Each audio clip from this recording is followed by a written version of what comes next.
ഒരു സോൾജിയർ ക്യാരക്ടറിൻ്റെ, അതായത് പട്ടാള കഥാപാത്രത്തിൻ്റെ കഥ പറയാം. സോഷ്യൽ മീഡിയ മീംസിലൂടെ വളരെ പ്രശസ്തമായ ഒരു കഥാപാത്രമാണ് ഈ കാണുന്ന ഗോസ്റ്റ്.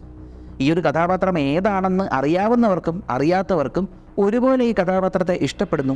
ഈ കഥാപാത്രത്തെക്കുറിച്ച് കൂടുതൽ അറിയാനായിട്ടുള്ള താല്പര്യവും കാണിക്കുന്നു. അതിൻ്റെ കാര്യം എന്ന് പറയുമ്പോഴത്തേക്കും ഈ മാസ്ക് വെച്ചിട്ടുള്ള ഈ രൂപം തന്നെയാണ്. എന്നാൽ തുടക്കത്തിൽ ഇത്ര മാത്രം ഞാൻ പറയാം, ഈ ഒരു സോൾജിയർ ക്യാരക്ടറിൻ്റെ പാസ്റ്റ് അത്യാവശ്യം പെയിൻഫുള്ളാണ്. ഈ മാസ്ക് വെക്കുന്നതിന് ഒരു കാരണവുമുണ്ട്. എല്ലാവർക്കും അത് തന്നെയാണ് അറിയേണ്ടത്. ഈ ഒരു വീഡിയോ അവസാനം വരെ കാണുക. എല്ലാവർക്കും മനസ്സിലാകുന്ന രീതിക്കാണ് ഈ ഒരു ക്യാരക്ടർ അനാലിസിസ് അവതരിപ്പിക്കുന്നത്. നമുക്ക് കേട്ട് നോക്കാം ലെഫ്റ്റനന്റ് സൈമൺ ഗോസ്റ്റ് റൈലിയെക്കുറിച്ച്. നമസ്കാരം, ഞാൻ വൈശാഖ്. ടെലിസ്കോപ്പിലേക്ക് സ്വാഗതം.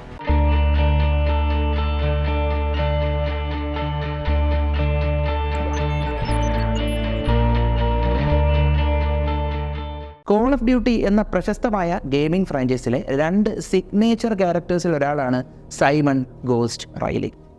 കോൾ ഓഫ് ഡ്യൂട്ടി 2 കാലഘട്ടത്തിലായി ഇറക്കിയിട്ടുണ്ട്. ആദ്യത്തെ കാലഘട്ടത്തിൽ ഗോസ്റ്റ് മരിക്കുന്നുണ്ട്. എന്നാൽ അന്ന് ഫാൻസിന് ഒരുപാട് ദേഷ്യമുണ്ടായി. അവരതിനെ ഒരുപാട് എതിർക്കുകയൊക്കെ ചെയ്തായിരുന്നു. അതുകൊണ്ട് തന്നെ പുതുതായിട്ട് റീബൂട്ട് ചെയ്തതിൽ ഗോസ്റ്റിനെ ഒരു വ്യത്യസ്തമായിട്ടുള്ള രീതിയിലാണ് കാണിച്ചിരിക്കുന്നത്. ഫാൻസ് അതിൽ തൃപ്തരുമാണ്.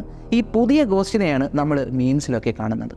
അപ്പോൾ 2 കാലഘട്ടത്തിലുള്ള ഈ ഒരു കഥാപാത്രത്തെ, രണ്ടും ഒരാൾ തന്നെയാണ്, ഈ ഒരു കഥാപാത്രത്തെക്കുറിച്ച് നടത്തിയ ഒരു ബാക്ക്ഗ്രൗണ്ട് സ്റ്റഡിയെ ബേസ് ചെയ്ത് രണ്ടും കൂടെ മിക്സ് ചെയ്ത് ഒരു കഥാരൂപത്തിൽ തന്നെ പറയാം. ആദ്യം സൈമൺ റൈലിയുടെ ചെറുപ്പകാലത്തിലേക്ക് പോകാം. ഗോസ്റ്റ് എന്ന് പറയുന്ന സോൾജിയർ ക്യാരക്ടറിൻ്റെ യഥാർത്ഥ പേരാണ് സൈമൺ റൈലി. ചെറുപ്പം മുതലേ ഒരു പ്രോബ്ലമാറ്റിക് ഫാമിലി ആയിരുന്നു. സൈമണിൻ്റെ ഫാദർ എന്ന് പറയുമ്പോഴത്തേക്കും വളരെ ക്രൂരനായിട്ടുള്ളൊരു വ്യക്തിയായിരുന്നു. വെള്ളമൊടിച്ച് വന്ന് വീട്ടിൽ കിടന്ന് ബഹളം ഉണ്ടാക്കുക. ഈ ചെറിയ പയ്യൻ, അതായത് സൈമൺ റൈലി കുട്ടിയായിരിക്കുമ്പോൾ പോലും ഒരുപാട് ടോർച്ചർ ചെയ്യുമായിരുന്നു. അടിയും തൊഴിയും ഇല്ലായിരുന്നു ടോർച്ചർ. ഈ പേടിപ്പിക്കുമായിരുന്നു ഈ പയ്യനെ. അപ്പോൾ സൈമൺ ഈ പേടി എന്നൊരു സംഭവം ഉണ്ടായിരുന്നത് കൊണ്ട് തന്നെ ചെറുപ്പം മുതലേ സൈമണിൻ്റെ സഹോദരൻ രാത്രി കാലങ്ങളിൽ സൈമണെ പേടിപ്പിക്കുമായിരുന്നു.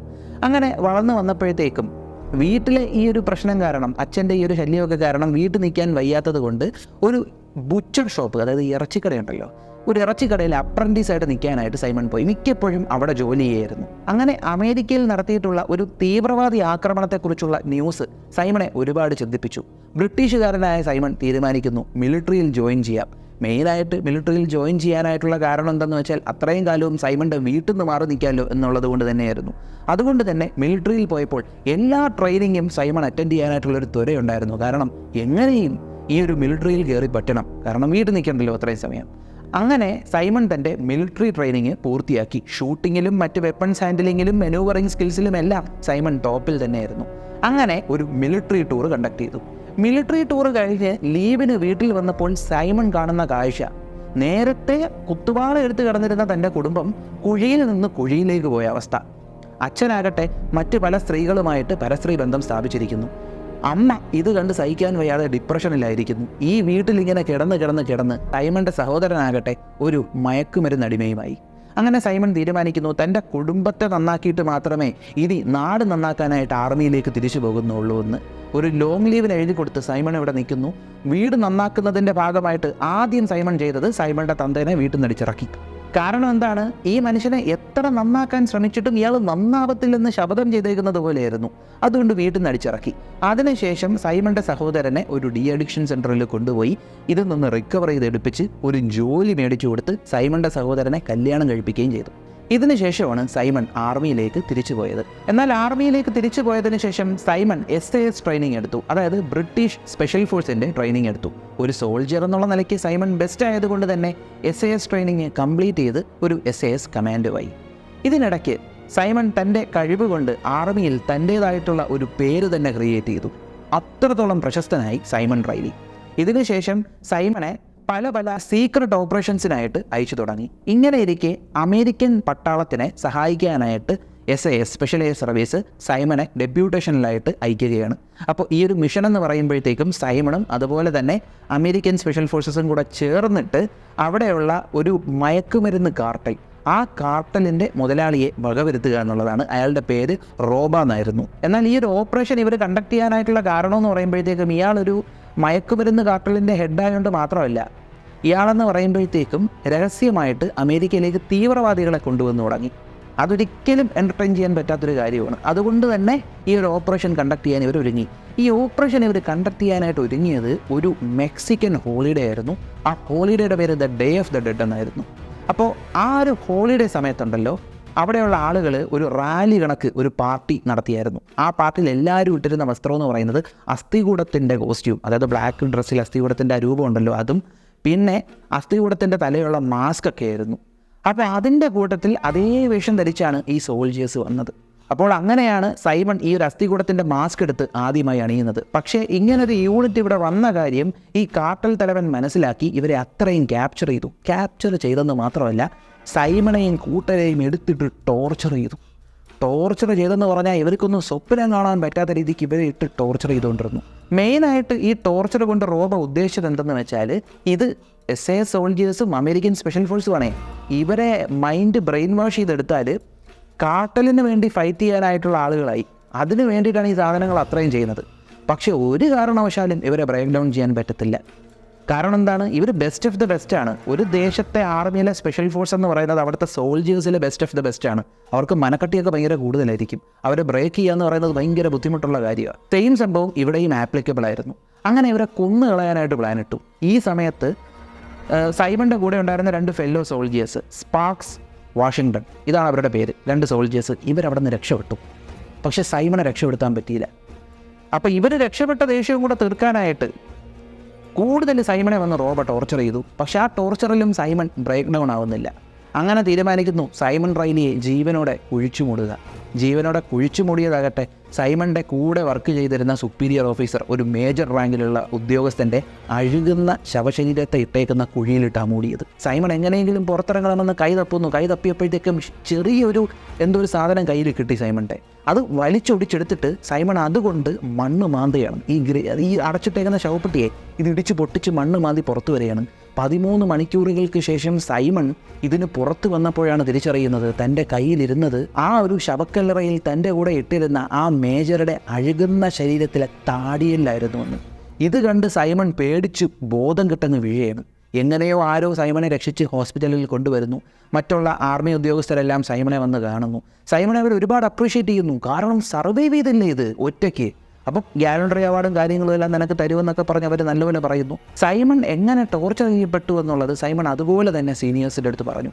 അങ്ങനെ സീനിയർ ആർമി ഓഫീസേഴ്സ് ചിന്തിക്കുകയാണ്, ഇവൻ ഫിസിക്കലി ഫിറ്റാണ്, ഇവൻ ഒരു കുഴപ്പമില്ല, ഇവൻ ഇപ്പോൾ വേണമെങ്കിലും ഒരു ഓപ്പറേഷന് പോകാൻ റെഡിയാണ്, പക്ഷേ മെൻ്റലി ഇവൻ ഫിറ്റ് അല്ല. അതുകൊണ്ട് ഇവൻ്റെ കാര്യത്തിൽ പതുക്കെ നമുക്കൊരു കാര്യം തീരുമാനിക്കാം, നമുക്ക് വെയിറ്റ് ചെയ്യാം എന്ന് സീനിയർ ഓഫീസേഴ്സ് വിചാരിക്കുന്നു. കാരണം എന്താണ്? സൈമൺ രാത്രി കാലങ്ങളിൽ പേടിച്ചെണീക്കുന്നു. അത്രയും കാലവും ധൈര്യത്തോടെ മിലിറ്ററി ഓപ്പറേഷൻസ് കണ്ടക്ട് ചെയ്തുകൊണ്ടിരുന്ന സൈമൺ റൈലിയുടെ ഉറക്കത്തിലൊക്കെ തലയോട്ടിയ സൈമൺ റൈലി സ്വപ്നം കാണുന്നു. ഇത് സൈമണിൻ്റെ അമ്മയോട് പറഞ്ഞപ്പോഴത്തേക്കും സൈമണിൻ്റെ അമ്മ പറയുന്നു, പണ്ട് കാലങ്ങളിൽ സൈമണിൻ്റെ അച്ഛൻ ഒരു കൺസേർട്ട് അറ്റൻഡ് ചെയ്യാൻ പോകുമ്പോൾ, അതായത് ഏതോ ഒരു ബാൻഡിൻ്റെ പാട്ടൊക്കെ കേൾക്കാൻ പോകുമ്പോൾ മുഖത്ത് പ്രേതത്തിൻ്റെ മാസ്ക്, അതായത് ഈ അസ്ഥികൂടത്തിൻ്റെ പെയിൻറ്റ് വരച്ചിട്ടാണ് പൊയ്ക്കൊണ്ടിരുന്നത്. ഇത് കണ്ടിട്ട് സൈമണിൻ്റെ സഹോദരൻ ഉണ്ടല്ലോ ഈ കുട്ടിത്തേവാങ്ക്, ഇവൻ ചെറുപ്പത്തിൽ സൈമണെ രാത്രി പേടിപ്പിക്കാനായിട്ട് ഈ മാസ്ക് എടുത്ത് വെച്ച് ഇങ്ങനെ പേടിപ്പിക്കുമായിരുന്നു. അപ്പോൾ അന്ന് പണ്ടുകാലം മുതൽ സൈമണിൻ്റെ മനസ്സിൽ ഉറങ്ങിക്കിടന്നിരുന്ന ആ ഭയമാണ് ആ സമയങ്ങളിൽ പുറത്തു വന്നുകൊണ്ടിരുന്നത്. അങ്ങനെ സൈമൺ പതുക്കെ റിക്കവർ ചെയ്ത് തുടങ്ങുന്നു. ഒരു ദിവസം രാത്രി സൈമണിൻ്റെ നെഫ്യൂ, അതായത് സഹോദരൻ ഇപ്പോൾ കല്യാണം കഴിച്ച ഫാമിലി മാനാണല്ലോ, സഹോദരൻ്റെ മോൻ ജോസഫിൻ്റെ ബർത്ത്ഡേ പാർട്ടി സൈമൺ അറ്റൻഡ് ചെയ്തുകൊണ്ടിരിക്കുകയായിരുന്നു. പെട്ടെന്ന് പരിചയമുള്ളൊരു ശബ്ദം സൈമൺ കേൾക്കുന്നു. തിരിഞ്ഞു നോക്കിയപ്പോൾ കാണാൻ കഴിയുന്നത് അന്ന് അവിടെ നിന്ന് രക്ഷപ്പെട്ടുപോയ സ്പാർക്സ് എന്ന് പറയുന്ന ആളായിരുന്നു. അങ്ങനെ കൂട്ടുകാരനെ കണ്ട സന്തോഷത്തിൽ സൈമൺ ചെന്ന് സ്പാർക്സിനെ കെട്ടിപ്പിടിക്കുന്നു. നോ ഹാർഡ് ഫീലിങ്സ് പറയുന്നു. ഇവരെല്ലാവരും കൂടെ അല്പം ബിയർ അടിക്കാനായിട്ട് പുറത്തുപോയി. അതല്ല, പുറത്തുപോയ നിമിഷം മുതൽ സ്പാർക്സിൻ്റെ സ്വഭാവത്തിൽ ഒരുപാട് മാറ്റം. ഇയാൾ ക്രൂരമായിട്ടുള്ള പല കാര്യങ്ങളും ചെയ്യുന്നതിന് വേണ്ടിയുള്ള പ്രവണതകൾ പറയുന്നു. അങ്ങനെ ഓരോ കാര്യങ്ങൾ ചെയ്യുന്നു. അങ്ങനെ സൈമൺ പെട്ടെന്ന് സ്പാർക്സിൻ്റെ ഹോട്ടൽ മുറിയിലേക്ക് പോവുകയാണ് കൂടുതൽ കാര്യങ്ങൾ സംസാരിക്കാൻ. എന്നാൽ അവിടെ വെച്ചാണ് സൈമൺ തിരിച്ചറിയുന്നത്, ഇൻ്റലിജൻ്റ് ആണല്ലോ സൈമൺ, ഇവിടെ കണ്ട കാര്യങ്ങളെല്ലാം കൂടെ പിക്ചർ ചെയ്ത് സൈമൺ നോക്കിയപ്പോഴത്തേക്ക് സൈമൺ മനസ്സിലാക്കാൻ കഴിഞ്ഞത് ഇങ്ങനെയാണ്, അന്ന് ഇവർ രണ്ടുപേരും രക്ഷപ്പെട്ടതല്ല, ഇവരെ രണ്ടുപേരെയും റോബ രക്ഷപ്പെടുത്തിയതാണ്. കാരണം എന്താണ്? ആ ടോർച്ചറിൽ ഇവർ ബ്രെയിൻ വാഷ് ആയേക്കുകയാണ്. ഇപ്പോൾ ഇവർ വർക്ക് ചെയ്യുന്നത് മിലിറ്ററിക്ക് വേണ്ടിയല്ല, റോബയ്ക്ക് വേണ്ടിയാണ്. പെട്ടെന്ന് സൈമണ് നേരെ സ്പാർക്സ് തോക്ക് ചൂണ്ടുന്നു. സ്പോട്ടിൽ തന്നെ സൈമൺ സ്പാർക്സിനെ ഡിസാം ചെയ്ത് അവിടെ കെട്ടിയിടുന്നു. കൂടുതൽ ഇൻഫർമേഷൻ സ്പാർക്സിൽ നിന്ന് കളക്ട് ചെയ്യുന്നു. അടുത്ത നിമിഷം അവിടെ ആ വാതിലും ചവിട്ടി തുറന്ന് മറ്റേ സോൾജർ ഉണ്ടല്ലോ കൂടെ രക്ഷപ്പെട്ട വാഷിങ്ടൺ കയറി വരുന്നു. വാഷിങ്ടൺ ആകട്ടെ കയ്യിൽ തോക്കും ഒരു ടാസ്ക് കംപ്ലീറ്റ് ചെയ്ത് വരുന്നത് പോലത്തെ ഒരു രൂപം. സൈമണ് പേടിയായി. സൈമൺ പെട്ടെന്ന് അവിടെ നിന്ന് രക്ഷപ്പെട്ടു. ഇതിനിടയിൽ സൈമൻ്റെ കാലിൽ വെടിവെക്കുകയും കൂടെ ചെയ്തു കേട്ടോ. പെട്ടെന്ന് സൈമൺ രക്ഷപ്പെട്ട് സൈമൻ്റെ വീട്ടിൽ ചെന്ന് നോക്കിയപ്പോഴത്തേക്കും കാണുന്ന കാഴ്ച സൈമൻ്റെ അമ്മ, സൈമൻ്റെ സഹോദരൻ, സൈമൻ്റെ സിസ്റ്ററിനല്ലോ ഇവരെ അത്രയും ഫയർ ചെയ്തിട്ടേക്കുന്നു. ആ ചെറിയ പയ്യനുണ്ടല്ലോ, സൈമൻ്റെ നെഫ്യൂ, സഹോദരൻ്റെ മോൻ ജോസഫ്, അവൻ്റെ ബർത്ത്ഡേ ആണെന്ന്, അവനെങ്കിലും ജീവനോടെ ഉണ്ടോ എന്ന് അറിയാനായിട്ട് പോയി നോക്കുമ്പോൾ രക്തത്തിൽ കുളിച്ച് കിടക്കുന്ന ശരീരവും കൂടെ കണ്ട് സൈമൺ ഭ്രാന്ത് പിടിച്ചണക്ക് കിടന്ന് അലറുന്നു. നേരത്തെ ഉള്ളതിൻ്റെ ട്രോമയുടെ കൂടെ വീണ്ടും ട്രോമ ആഡ് ചെയ്യപ്പെടുകയാണ് സൈമൻ്റെ മനസ്സിൽ. സൈമൺ പതുക്കെ പതുക്കെ ഉള്ളിൽ ചത്തു തുടങ്ങുന്നത് പോലെ സൈമണ് തോന്നുന്നു.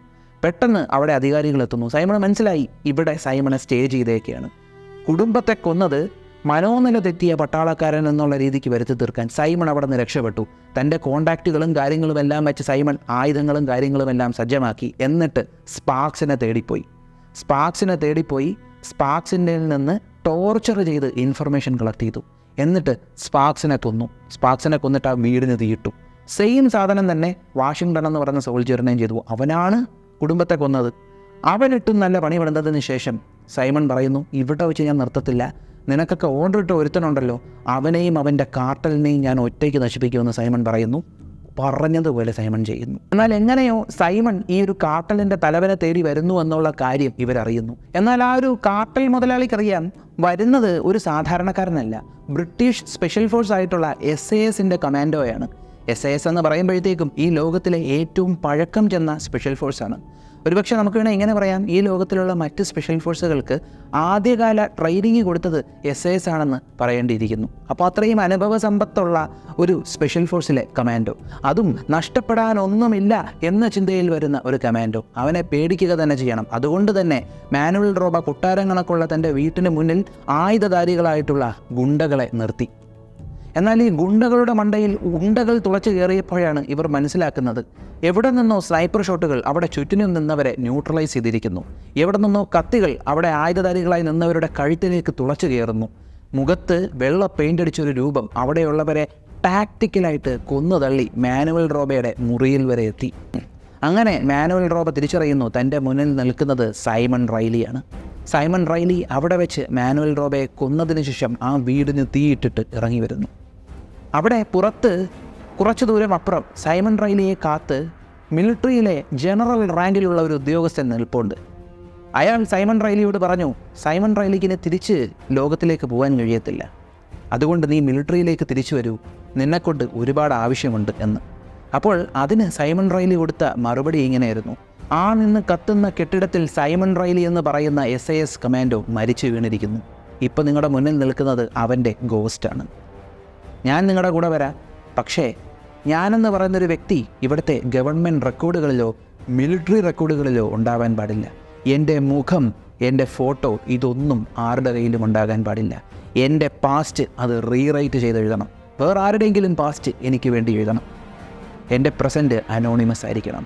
ഞാൻ ഓപ്പറേറ്റ് ചെയ്യുന്നത് കംപ്ലീറ്റ് എൻ്റെ ഐഡൻറ്റിറ്റി കൺസീൽ ചെയ്തിട്ടായിരിക്കണം. അങ്ങനെ ഈ ടേംസ് ആൻഡ് കണ്ടീഷൻസിന് ആ ജനറൽ അംഗീകരിക്കുകയാണ്. കാരണം ആയുധം പോലുള്ള ഒരുത്തനെയാണ് കിട്ടിയിരിക്കുന്നത്. അവൻ ഒന്നിനെയും പേടിയില്ല.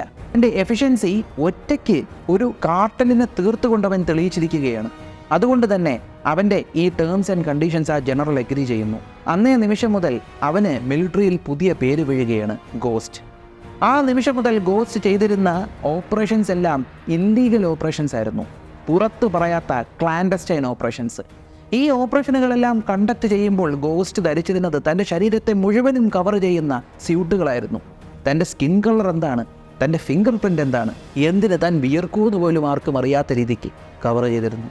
ഇവൻ്റെ സിഗ്നേച്ചറായി അവിടെയുള്ള എല്ലാ മിലിറ്ററിയിലും ഗ്ലോബൽ മിലിറ്ററിയിലും അറിയപ്പെട്ടത് ആ ഒരു വെളുത്ത തലയോട്ടിയുടെ മാസ്ക്. അങ്ങനെ മറ്റുള്ള രാജ്യങ്ങളിലെ സ്പെഷ്യൽ ഫോഴ്സസ് ജോയിൻ്റ് ഓപ്പറേഷൻസിന് വേണ്ടിയിട്ട് ഗോസ്റ്റിനെ, ഈ ഒരു ലെഫ്റ്റനൻറ്റ് ഗോസ്റ്റിനെ റെക്രൂട്ട് ചെയ്യുന്നു. ലെഫ്റ്റനൻറ്റ് ഗോസ്റ്റ് റെപ്യൂട്ടേഷനിൽ പോയി ഒരുപാട് സക്സസ്ഫുൾ മിഷൻസാണ് ക്യാരി ഔട്ട് ചെയ്യുന്നത്. അങ്ങനെ അവൻ്റെ എന്താ പറയുക റെപ്യൂട്ടേഷൻ അവനെ പ്രിസീഡ് ചെയ്ത് തുടങ്ങി. കോൾ ഓഫ് ഡ്യൂട്ടി എന്ന ഗെയിം കളിച്ചവർക്ക് അറിയാവുന്ന ഒരു കാര്യം പറയാൻ കേട്ടോ. ഞാൻ ആദ്യം പറഞ്ഞായിരുന്നു, കോൾ ഓഫ് ഡ്യൂട്ടി എന്ന ഗെയിമിലെ 2 സിഗ്നേച്ചർ ക്യാരക്ടേഴ്സിൽ ഒരാളാണ് ലെഫ്റ്റനൻറ്റ് ഗോസ്റ്റ് എന്ന് പറയുന്നത്. ഗോസ്റ്റ് എന്ന് പറയുമ്പോൾ ലീഡർഷിപ്പ് ക്വാളിറ്റി അടിപൊളിയാണ്, ഓപ്പറേഷൻ സ്റ്റൈൽ അടിപൊളിയാണ്. അതുപോലെ തന്നെ ഏതൊരു മിലിറ്ററി ഓപ്പറേഷനും കണ്ടക്ട് ചെയ്യുന്നതിൽ എഫിഷ്യൻ്റ് ആണ്. എല്ലാ ആയുധങ്ങളും ഉപയോഗിക്കും. ആൻഡ് കത്തീറിൽ ഉസ്താദാണ് ഗോസ്റ്റ്. എന്നാൽ ഈ ഒരു ഓപ്പറേഷൻ്റെ കാര്യത്തിലാണെങ്കിലും വയലൻസിൻ്റെ കാര്യത്തിലാണെങ്കിലും ലീഡർഷിപ്പ് ക്വാളിറ്റി ഹൈലൈറ്റ് അതാണ്. ലീഡർഷിപ്പ് ക്വാളിറ്റിയുടെ കാര്യത്തിലാണെങ്കിലും ഗോസ്റ്റിൻ്റെ അപ്പനാവാൻ പറ്റുന്ന ഒരുത്തൻ കോൾ ഓഫ് ഡ്യൂട്ടിയിലുണ്ട്. ബ്രാവോ 6 എന്ന കോൾ സൈനുള്ള ക്യാപ്റ്റൻ പ്രൈസ്. ക്യാപ്റ്റൻ പ്രൈസിൻ്റെ നേതൃത്വത്തിൽ ഗ്ലോബൽ മിലിറ്ററി ജോയിൻ ചെയ്തുകൊണ്ട് ഒരു മൾട്ടിനാഷണൽ ടാസ്ക് ഫോഴ്സ് സ്റ്റാർട്ട് ചെയ്യും. ആ ടാസ്ക് ഫോഴ്സിൻ്റെ പേര് ടാസ്ക് ഫോഴ്സ് 141 എന്നായിരുന്നു. ഈ ഒരു ടാസ്ക് ഫോഴ്സ് ചെയ്യുന്നതെല്ലാം ഈ ഒരു ക്ലാൻഡസ്റ്റൈൻ ഓപ്പറേഷൻസ് ആണ്. ഇവർ ചെയ്യുന്ന ഓപ്പറേഷൻസ് എല്ലാം ഓഫ് ദ ബുക്സ് ആണ്. അതായത് ആ ഓപ്പറേഷൻസ് എല്ലാം ക്ലാസിഫൈഡ് ആണ്. അങ്ങനെ ഓപ്പറേഷൻസ് ഇവർ ചെയ്തതായിട്ട് പുറത്തറിയത്തില്ല. ഗോസ്റ്റ് ഇപ്പോഴും വിശ്വസിക്കുകയും ഗോസ്റ്റിൻ്റെ മുഖം കണ്ടിട്ടുള്ളതുമായിട്ടുള്ള അപൂർവം കുറച്ചു പേരിൽ ഒരാളാണ് ക്യാപ്റ്റൻ പ്രൈസ്. ക്യാപ്റ്റൻ പ്രൈസ് വിളിച്ചാൽ ഉറപ്പായിട്ടും ഗോസ്റ്റ് വരും. കാരണം ക്യാപ്റ്റൻ പ്രൈസിൻ്റെ ലീഡർഷിപ്പ് ക്വാളിറ്റിയിൽ ഗോസ്റ്റിന് അത്ര വിശ്വാസമാണ്. ഗോസ്റ്റിൻ്റെ ക്യാരക്ടർ അനാലിസിസിൽ നമ്മൾ ഏറ്റവും കൂടുതൽ ശ്രദ്ധിക്കേണ്ട കാര്യം ഇമോഷൻസ് ഒരിക്കലും ഗോസ്റ്റിൻ്റെ ജഡ്ജ്മെൻറ്റിനെ ക്ലൗഡ് ചെയ്തിട്ടില്ല. ഏതൊരു കാര്യവും എഫിഷ്യൻ്റായിട്ട് ചെയ്യുന്നത് ഗോസ്റ്റിൻ്റെ ഒരു പ്രത്യേകതയാണ്. കാരണം ഒരു കാര്യം ചെയ്തു തീർക്കുന്നത് വരെ പൂർണ്ണമായും ഗോസ്റ്റ് അതിൽ ഇൻവോൾവ് ആയിരിക്കും. പിന്നെ അത് മാത്രമല്ല, ഒരു സോൾജിയർ എന്നുള്ള നിലയിൽ ഗോസ്റ്റിൻ്റെ ഏറ്റവും വലിയ ഹൈലൈറ്റ് എന്ന് പറയുന്നത് ഒരു ഓർഡർ ഇട്ടാൽ അത് ഗോസ്റ്റ് ചെയ്തിരിക്കും. മേലും കീഴുമൊന്നും നോക്കാറില്ല. ഇത് കാണിക്കുന്ന മറ്റൊരു കാര്യമുണ്ട്. അതായത് ഗോസ്റ്റ് ഈ ഇമോഷൻസിന് അടിമപ്പെട്ട ആളല്ല എന്ന് പ്രൂവ് ചെയ്യുന്ന മറ്റൊരു കാര്യമുണ്ട്. ഈ ഗോസ്റ്റിൻ്റെ ടാസ്ക് ഫോഴ്സ് ഉണ്ടല്ലോ, ഈ ഒരു ടാസ്ക് ഫോഴ്സ് 141 ഒരു അമേരിക്കൻ മിലിറ്ററി യൂണിറ്റ് ചതിക്കുന്ന ഒരു സീനുണ്ട്. ആ സമയത്ത് ഈ ടാസ്ക് ഫോഴ്സ് 141 4 പേരൂടെ ചേർന്നിട്ട് അവിടെ ചുറ്റിൽ നിൽക്കുന്ന സോൾജേഴ്സിനെ ഇങ്ങനെ പിടിച്ചു മാറ്റുകയും അവരുടെ കയ്യിൽ നിന്ന് തോക്ക് പിടിച്ചു മാറ്റി അവരെ ഇടിച്ചിടുകയൊക്കെ ചെയ്യുന്നുണ്ട്. അത്രയും നേരം കൂടെ നിന്നവന്മാർ ഗോസ്റ്റിനെയും ടീമിനെയും ചതിച്ചു തുടങ്ങിയെന്ന് മനസ്സിലാക്കിയ ആ നിമിഷം, ഗോസ്റ്റിൻ്റെ കൂടെയുള്ള ആളുകൾ ഫൈറ്റ് ചെയ്ത് തുടങ്ങിയെന്ന് മനസ്സിലായ നിമിഷം ഗോസ്റ്റ് ചിന്തിക്കാനൊന്നും നിന്നില്ല. അരയിലിരുന്ന് കത്തിയൂരി അവിടെ തന്നെ അറ്റാക്ക് ചെയ്യാൻ നിന്ന അമേരിക്കൻ യൂണിറ്റിനെ കൊന്നു തള്ളയായിരുന്നു. എന്നിട്ട് അവിടെ നിന്ന് രക്ഷപ്പെട്ടു ഗോസ്റ്റ് അവിടെ ആ ഒരു പരിപാടി ചെയ്തതിൻ്റെ കാരണം എന്ന് പറയുമ്പോഴത്തേക്കും എന്തായാലും ഈ എതിരെ നിൽക്കുന്നവന്മാർ ഇവരെ വെറുതെ വിടാനൊന്നും പോണില്ല. അപ്പോൾ ആ സമയത്ത് സെൻറ്റിമെൻറ്റും വെച്ചുകൊണ്ടിരുന്ന നെറ്റിയിൽ പൊട്ട് വീഴും എന്നുള്ള കാര്യം ഉറപ്പാണ്. അതുകൊണ്ട് തന്നെ അവന്മാരെ തീർത്തിട്ട് രക്ഷപ്പെടുക എന്നുള്ളത് മാത്രമായിരുന്നു അവിടെ ഒരു പ്രാക്ടിക്കലായിട്ട് ചെയ്യാൻ പറ്റുന്ന കാര്യം. അത് ഗോസ്റ്റ് ചെയ്തു. Always be practical. അതാണ് ഗോസ്റ്റിൻ്റെ മറ്റൊരു ഹൈലൈറ്റ്. പിന്നെ മറ്റൊരു കാര്യം, കൂടെ നിർത്തേണ്ട ആളുകളെ സൂക്ഷിച്ച് തിരഞ്ഞെടുക്കുക എന്നുള്ളത് ഗോസ്റ്റിൻ്റെ മറ്റൊരു ഐഡിയയും. പിന്നെ അത് മാത്രമല്ല, ഗോസ്റ്റിൻ്റെ മറ്റൊരു ക്വാളിറ്റി എന്ന് പറയുമ്പോൾ ഈസിലി അഡാപ്റ്റ് ചെയ്യും. അതുകൊണ്ടാണ് പല രാജ്യത്തിലുള്ള സോൾജേഴ്സിൻ്റെ കൂടെ ഈസി ആയിട്ട് ഗോസ്റ്റിന് ഫൈറ്റ് ചെയ്യാൻ പറ്റുന്നതും അതുപോലെ തന്നെ പല യൂണിറ്റുകളെ ഗോസ്റ്റിന് ലീഡ് ചെയ്യാൻ പറ്റുന്നത്. അത് നമ്മൾ ഉറപ്പായിട്ടും മനസ്സിലാക്കേണ്ട ഒന്നാണ്. എന്നാൽ ഇതൊന്നുമല്ല. ഗോസ്റ്റിനെ കുറിച്ച് നമ്മൾ മനസ്സിലാക്കുമ്പോൾ, ഗോസ്റ്റിൻ്റെ ക്യാരക്ടർ അനാലിസിസിലേക്ക് നമ്മൾ പോകുമ്പോൾ നമ്മളോട് ഗോസ്റ്റ് വിളിച്ച് പറയുന്നൊരു കാര്യമുണ്ട്. വഞ്ചന, ചതി, ഇതെല്ലാം ഒരു പരിധിയിൽ കൂടുതൽ ഫേസ് ചെയ്താൽ പുതിയൊരു മനുഷ്യനാവുക എന്നുള്ളതല്ലാതെ മറ്റൊരു ഓപ്ഷൻ ഇല്ല. പുതിയൊരു മനുഷ്യനാകുന്നതിൻ്റെ ആദ്യത്തെ സ്റ്റെപ്പ് എന്ന് പറയുന്നത് ഇന്നലെ വരെ ജീവിച്ചിരുന്ന നിങ്ങളിൽ നിന്ന് ഉപേക്ഷിക്കണം. അവൻ ചത്തതായി നിങ്ങൾ വിശ്വസിക്കണം. നിങ്ങളുടെ മൈൻഡിൽ തന്നെ അവൻ്റെ ഓർമ്മകളെല്ലാം നിങ്ങൾ തിരുത്തി എഴുതണം. എന്നിട്ട് ആ നിമിഷം മുതൽ പുതിയൊരുവനായി നിങ്ങൾ പോകണം. സൂക്ഷിച്ച് നമ്മുടെ ക്ലോസ് സർക്കിളിലേക്ക് നിർത്തുന്ന ആളുകൾക്ക് മാത്രമേ നമ്മളെ അവൈലബിൾ ആക്കാവുള്ളൂ, നമ്മുടെ ഇമോഷൻസ് അവൈലബിൾ ആക്കാവുള്ളൂ. മറ്റുള്ളവർക്ക് എല്ലാവർക്കും നമ്മളൊരു ഗോസ്റ്റ് ആയിരിക്കണം. ഇതാണ് ഗോസ്റ്റ് നമ്മളോട് പറഞ്ഞു തരുന്നത്. ഗോസ്റ്റ് ആയിരിക്കണമെന്ന് വെച്ചാൽ മാസ്കും വെച്ചുകൊണ്ട് ഇറങ്ങണമെന്നല്ല, ആ ഒരു ഡയലോഗുകൾ അടിക്കണമെന്നല്ല. കണ്ടോ, സോഷ്യൽ മീഡിയ മീംസിൽ നമ്മൾ കണ്ടുകൊണ്ടിരുന്ന ഒരു ക്യാരക്ടറിന് ഇത്രയും ഡെപ്ത് ഉണ്ടെന്ന് ആര് കണ്ടു? ഒരുപക്ഷെ ഗെയിമിലെ ഒരു കഥാപാത്രമാണെന്നും പറഞ്ഞ് തള്ളിക്കളയാം. പക്ഷേ ആ ഒരു കഥാപാത്രത്തിന് ഇത്രയും ഡെപ്ത് ഉണ്ടായിരുന്നു. കഥാപാത്രത്തിൽ നിന്ന് നമുക്ക് ഒരുപാട് പഠിക്കാൻ പറ്റി. ഈ ഒരു കഥാപാത്രത്തെ നമ്മൾ അനലൈസ് ചെയ്തിട്ട് എന്ത് ഗുണമാണ് കിട്ടുന്നത്? കാരണം ഈ കഥാപാത്രങ്ങളെ ക്രിയേറ്റ് ചെയ്യുന്നത് മറ്റുള്ള മനുഷ്യരാണ്. മറ്റുള്ള മനുഷ്യരുടെ കാഴ്ചപ്പാട് വരുമ്പോഴത്തേക്കും നമ്മൾ അവരുടെ ലൈഫ് എക്സ്പീരിയൻസിൽ നിന്ന് അവർ മനസ്സിലാക്കിയ കാര്യങ്ങളും കൂടെ ഈ ക്യാരക്ടേഴ്സ് എന്ന് മനസ്സിലാക്കിയാണ്. അപ്പം അങ്ങനൊരു ബെനിഫിറ്റ് ഉണ്ട്.